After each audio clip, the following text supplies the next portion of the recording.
छोटे से गांव में दीनानाथ नाम के गरीब बुजुर्ग व्यक्ति अपनी इकलौती बेटी मानसी के साथ रहते थे।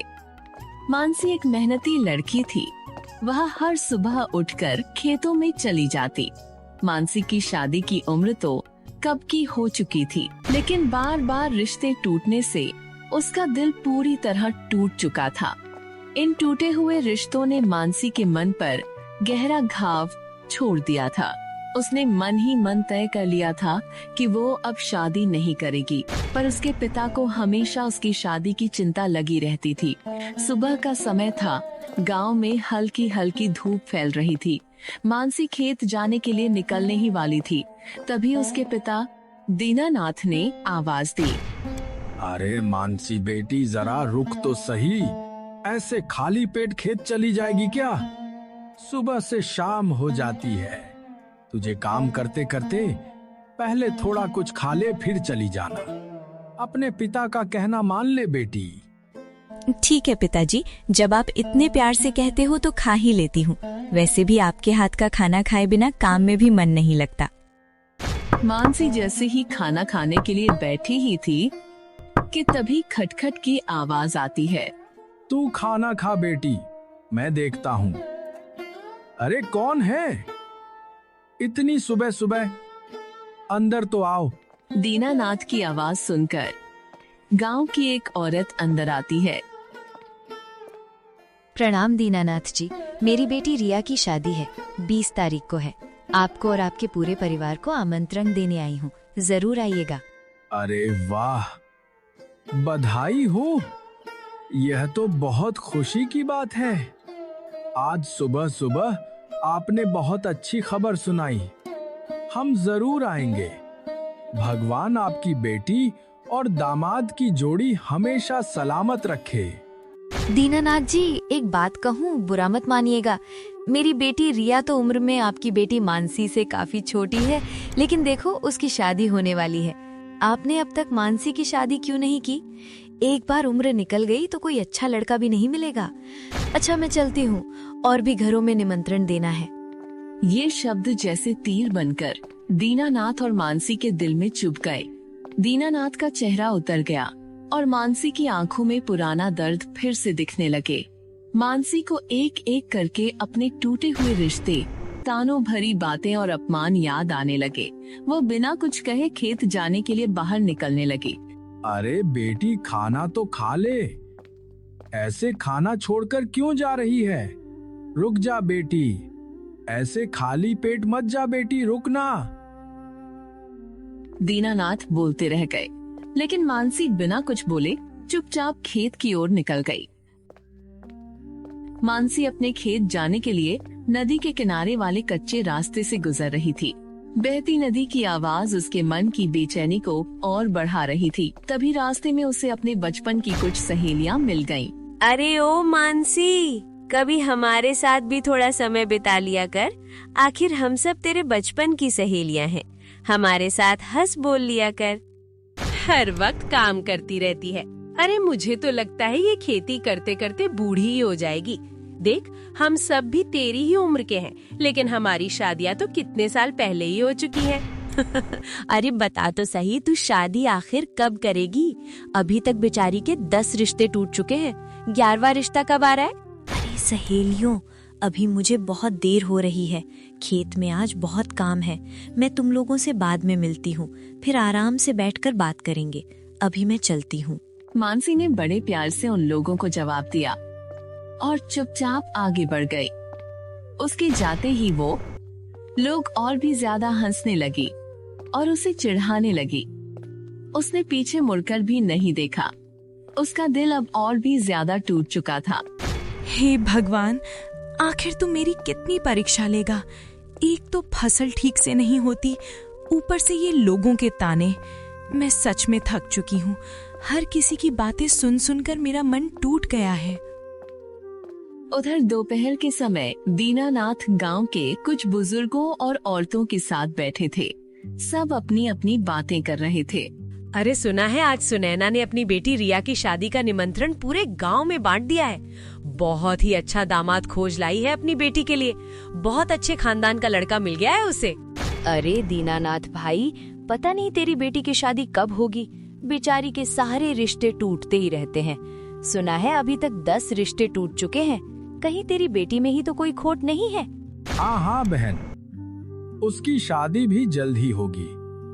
मुझे भगवान पर पूरा भरोसा है।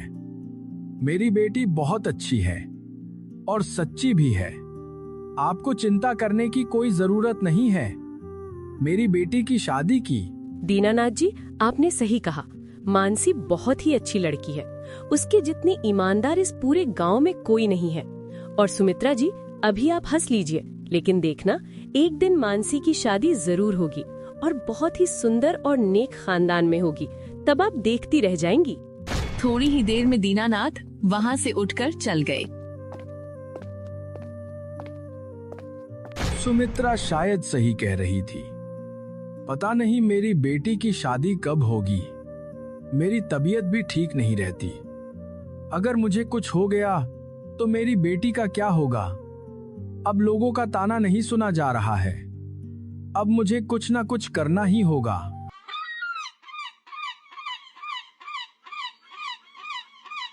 शाम को मानसी खेत से थकी हारी वापस आई। थोड़ी देर में रात हो गई। अंधेरा छाने लगा। दीनानाथ पड़ोस में सीमा के घर जा रहे थे। तभी मानसी ने कहा, पिताजी, आप इस वक्त कहाँ जा रहे हैं और आपको क्या हुआ है? किसी ने कुछ कहा है क्या? और आपको जब से देख रही हूँ आप बहुत चिंता में लग रहे हैं। कोई चिंता नहीं है बेटी। मुझे वो हमारी पड़ोसी सीमा है ना, उसी ने बुलाया था। कुछ काम से वहीं जा रहा हूँ। तुम खाना खा लेना। मैंने कमरे में ढक कर रखा है। मैं अभी आता हूँ। अपने बेटी से इतना कहकर रात को दीनानाथ गांव की एक औरत सीमा के घर पहुँचे। सीमा बेटी, तुझसे एक बात करनी है। अगर मेरी बेटी मानसी के लिए कोई अच्छा रिश्ता हो तो बताना। अब मुझसे उसकी शादी की चिंता और सहन नहीं होती है। हाँ बाबा जी, मेरी नजर में एक बहुत अच्छा रिश्ता है। लड़का अच्छे घर का है और बहुत समझदार है। अगर आप कहीं तो मैं कल उन्हें आपके घर भेज सकती हूँ। ठीक है बेटी, तेरा बहुत बहुत धन्यवाद। तू कल उन्हें जरूर भेज देना। मैं घर पर सारी तैयारी करके रखूंगा। अब मैं चलता हूँ।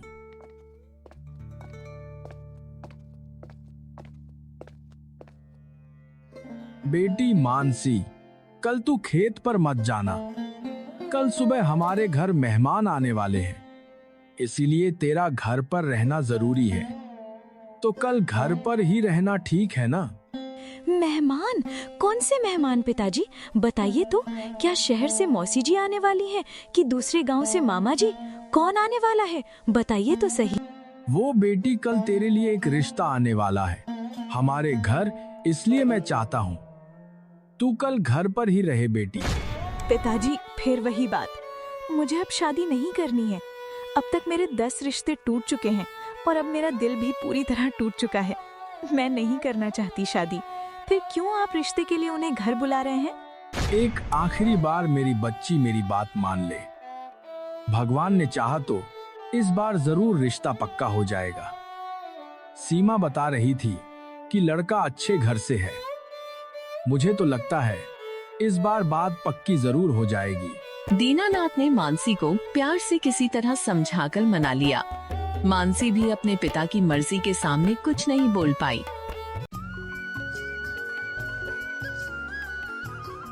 अगले दिन सुबह सुबह एक औरत अपने बेटे के साथ मानसी के घर पहुंची। दोनों के चेहरे पर घमंड साफ झलक रहा था। घर में कदम रखते ही वे चारों तरफ घूर घूर कर देखने लगी। दीनानाथ ने विनम्रता से आगे बढ़कर स्वागत किया। प्रणाम बहन जी, आइए आइए, आपका हमारे घर में स्वागत है। आइए अंदर आइए। ये मेरी बेटी मानसी है। इसी के रिश्ते के लिए मैंने बात करी थी। वैसे मानसी, तुम करती क्या हो? और घर का काम तो आता ही होगा। आजकल जमाना बहुत बदल गया है। मेरे बेटे को हमने बहुत लाड़ प्यार से बड़ा किया है। कभी उसे किसी चीज की कमी नहीं हुई है। मैं किसान की बेटी हूँ और खुद भी खेती करती हूँ। मेरी छोटी सी जमीन है, उसी में काम करके हम अपना जीवन यापन कर रहे हैं। जो कुछ भी मेरे पास है सब ईमानदारी की कमाई है। ओह, तो तुम खेत में काम करती हो? मुझे तो लगा था कोई पढ़ी लिखी शहर वाली लड़की होगी, पर तुम्हारे पास तो गहने पैसे ज्यादा नहीं होंगे, फिर तो तुम्हारी हैसियत भी ज्यादा नहीं होगी। मेरे बेटे का रुतबा बहुत ज्यादा है, क्या तुम उसके साथ चल पाओगी? हाँ बहन जी, मेरी बेटी घर का काम भी संभाल लेती है और उसकी इतनी हैसियत है कि अपने परिवार का मान भी बढ़ाएगी। और हाँ, मेरी एक शर्त है, शादी के बाद तुम अपने पिता के साथ नहीं रहोगी, मेरे बेटे के साथ शहर में रहोगी।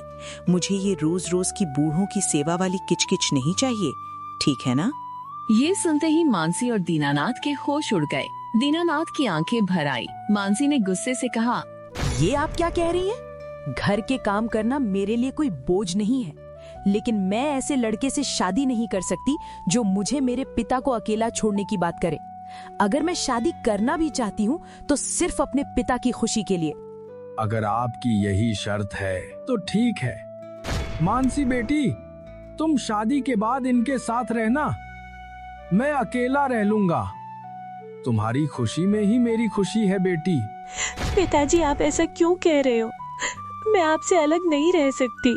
मुझे नहीं करनी है ये शादी। मुझे ऐसे लोगों के साथ नहीं रहना है। बहुत ज्यादा बोल रही हो तुम। तुम्हारी औकात भी नहीं है मुझसे शादी करने की। अपने इस फटीचर घर की हालत देखी है तुमने? तुम क्या समझती हो तुम मुझसे शादी नहीं करोगी तो मुझे कोई फर्क पड़ेगा? बिल्कुल भी नहीं। मैं खुद ही ये रिश्ता नहीं करना चाहता तुम जैसी गवार और बदतमीज लड़की से। ये कहकर माँ बेटे ने जाते जाते मानसी की खूब बेइज्जती की और ताने मारते हुए घर से निकल गए। उनके शब्द से मानसी का दिल एक बार फिर पूरी तरह टूट गया। मुझे माफ कर दे बेटी, मुझसे बहुत बड़ी गलती हो गई। मुझे बिना ठीक से जान पहचान किए ऐसे लोगों को घर बुलाना ही नहीं चाहिए था। मेरे कारण तुझे फिर से ताने सुनने पड़े। सब मेरी ही गलती है। मुझे माफ कर दे बेटी। पिताजी, आप मत रोइए, इसमें आपकी कोई गलती नहीं है। बस आगे से मुझे शादी करने के लिए कभी मत बोलिएगा। मैं जिंदगी भर कुंवारी रह जाऊंगी, पर अब इतनी बेइज्जती नहीं करवाऊंगी। मानसी घर से बाहर निकली और बिना पीछे देखे खेत की तरफ चल पड़ी। दीनानाथ वहीं बैठे रह गए। उन्होंने अपने आप को मानसी की हालत का जिम्मेदार मान लिया। मानसी रोज की तरह खेत की ओर जा रही थी। तभी रास्ते में उसको गांव वाले फिर मिल गए। उसे देखते ही वे हंसने लगे और कहने लगे कि अरे भाई, अब तो रिकॉर्ड ही बन गया है। 10 नहीं 11 रिश्ते टूट चुके हैं। अभी अभी खबर आई है गांव से, इसका आज एक और रिश्ता टूट गया भाई। अब तो डर लगने लगा है, कहीं 12वीं बार भी टूट गया तो क्या करेगी? बिना कुछ कहे वह चुपचाप आगे बढ़ गई। पीछे से उनकी हंसी अब भी सुनाई दे रही थी।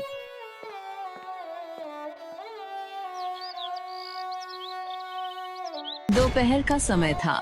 सीमा के घर के बाहर गांव की औरतें बैठी थी। दीनानाथ भी चुपचाप एक तरफ बैठे थे। उनका चेहरा उतरा हुआ था, आंखों के नीचे थकान साफ दिख रही थी। तभी सुमित्रा ने मौका देखते ही ताना मार दिया। अरे दीनानाथ भाई, सुना है फिर से रिश्ता टूट गया? अरे अरे, अब तो गिनती भी भूल गई हूँ। क्या हुआ, 11वां रिश्ता भी टूट चुका है क्या? हाय रे किस्मत, एक एक करके सारे रिश्ते टूटते ही जा रहे हैं। अब तो लोग कहेंगे ही ना कि लड़की में ही कोई कमी होगी। बस कर सुमित्रा, बहुत बोल लिया तूने। किसी की बेटी के बारे में ऐसी बातें करते हुए तुझे जरा भी डर नहीं लगता? भगवान से डर सुमित्रा। मेरी बेटी में कोई कमी नहीं है। कमी है तो लोगों की सोच में। वो मेहनती है, ईमानदार है और अपने पिता की इज्जत करना जानती है। रिश्ता टूटना उसकी गलती नहीं होती। अब तू देख लेना, तुझे अपने दामाद पर बहुत घमंड है ना? तेरे दामाद से भी बेहतर दामाद लाऊंगा मैं अपनी बेटी के लिए। बाबा जी, मुझे माफ कर दीजिए, मुझसे बहुत बड़ी गलती हो गई। मुझे सच में लगा था कि वो लोग अच्छे घर के हैं। मैंने बिना पूरी जांच पड़ताल किए उन्हें आपके घर भेज दिया। मेरी वजह से मानसी को फिर से अपमान सहना पड़ा। ये सोचकर मुझे बहुत दुख हो रहा है। मुझे माफ कर दीजिए, मैं बहुत शर्मिंदा हूँ। गलती तेरी नहीं है बेटी, गलती तो मेरी किस्मत की है। मैंने तो बस अपनी बेटी की खुशियां देखनी चाहिए थी, लेकिन हर बार उसे ही ठोकर मिलती है, तो इसमें तुम्हारा क्या दोष है?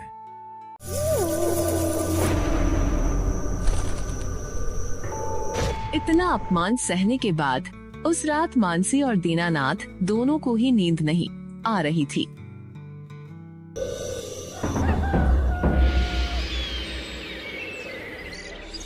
मानसी ने खाना पीना लगभग छोड़ दिया था। हर सुबह वह खेत चली जाती और शाम को बहुत देर से घर लौटती है। दीनानाथ ये सब देखकर अंदर ही अंदर टूटने लगे। मेरी बेटी चुप हो गई है, न कुछ कहती है न कुछ खाती है। उसकी आंखों में अब वो चमक नहीं रही। मैं उसे ऐसे नहीं देख सकता। हे भगवान, यह सब मेरी वजह से हुआ है। दीनानाथ परेशान होकर गांव के मंदिर गए। वहां जाकर वो बहुत रोने लगे।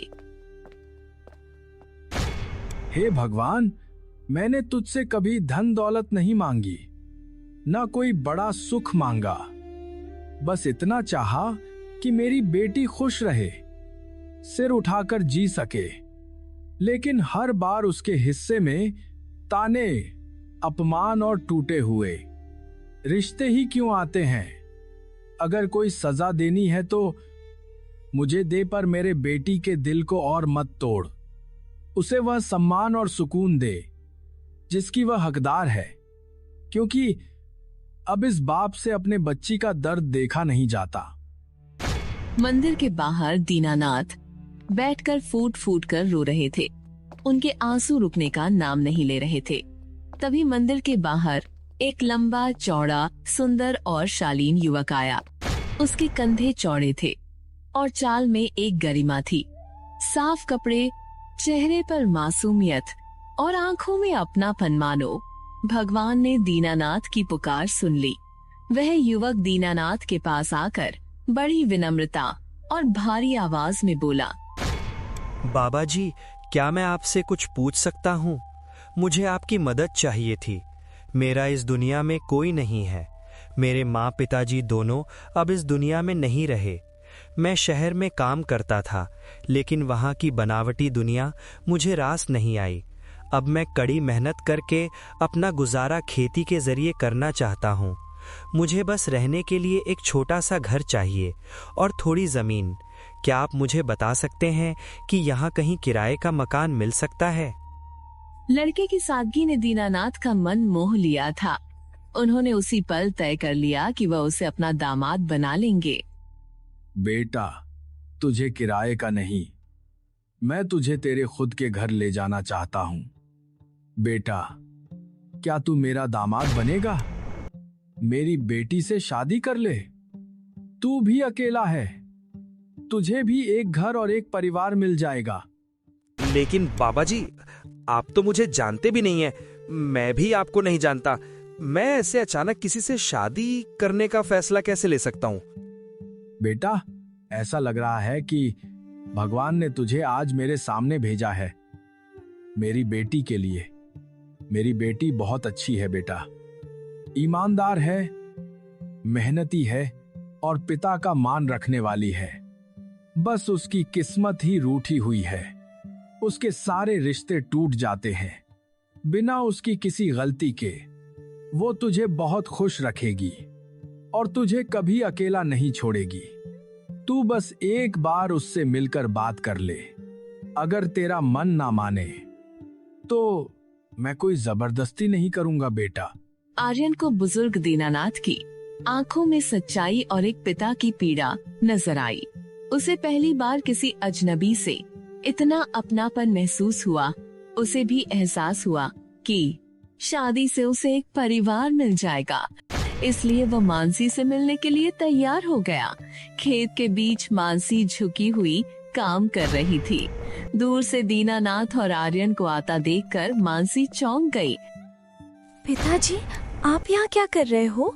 और आपके साथ ये कौन है पिताजी? आजा बेटी, आज भगवान ने तुझसे मिलने के लिए किसको भेजा है? देख, यह आर्यन है। तेरे लिए मैं रिश्ता लेकर आया हूँ। फिर वही बात, मैंने आपसे कहा था ना पिताजी, मुझे अब शादी नहीं करनी, लेकिन आप फिर से रिश्ता लेकर आ गए। बेटी, बस एक आखिरी बार मेरी खातिर बात कर लो। तुम दोनों एक दूसरे से बात करो, कोई जबरदस्ती नहीं है। अगर तुम दोनों को एक दूसरे का स्वभाव पसंद आए तभी यह शादी होगी, वरना नहीं। पिताजी ने शायद आपको सब कुछ बता दिया होगा। मेरे रिश्ते बार बार टूट जाते हैं। मैं कोई अमीर लड़की नहीं हूँ, बस एक मामूली किसान हूँ, और मेरे पिताजी ही मेरी पूरी दुनिया है। मानसी जी, मुझे धन दौलत या ऊंचा खानदान नहीं चाहिए। मुझे बस अपनापन और एक सच्चा रिश्ता चाहिए। जिंदगी में पहली बार मुझे महसूस हो रहा है कि कोई मुझे अपना समझकर हक जता रहा है। मुझे आपकी सच्चाई और ये सरल स्वभाव बहुत अच्छा लगा। अगर आप तैयार हैं तो मैं इस रिश्ते के लिए पूरे दिल से हाँ कहता हूँ। अगर आपकी सोच इतनी नेक है तो मैं भी आपको कभी दुखी नहीं करूंगी। मुझे भी आपका ये सादगी भरा व्यवहार बहुत अच्छा लगा। मैं भी इस शादी के लिए तैयार हूँ। दोनों ने आपस में बात करके शादी के लिए हाँ कर दी। दीनानाथ की आंखों में खुशी के आंसू छलक पड़े। कुछ ही समय में आर्यन मानसी के साथ शादी करके घर आ गया। घर में पहली बार खुशी की रोशनी फैल गई। आजा बेटा, तेरा स्वागत है। आज से यह घर तेरा है। भगवान तुम दोनों की जोड़ी हमेशा बनाए रखे। आज से तू इस घर का चिराग और मेरा सहारा है बेटा। उसी दिन दीनानाथ ने गांव के लोगों को भोज पर बुलाया। आर्यन और मानसी साथ बैठे थे। गांव की सारी औरतें और लोग आर्यन के व्यक्तित्व को देखते ही रह गए। आओ भाइयों, मेरी बेटी और दामाद को आशीर्वाद दो। आखिर भगवान ने मेरी बेटी के जीवन में खुशियां भर ही दी। आज मैं बहुत खुश हूँ। अरे दीनानाथ जी, दामाद तो बहुत ही नेक और तगड़ा लाए हैं।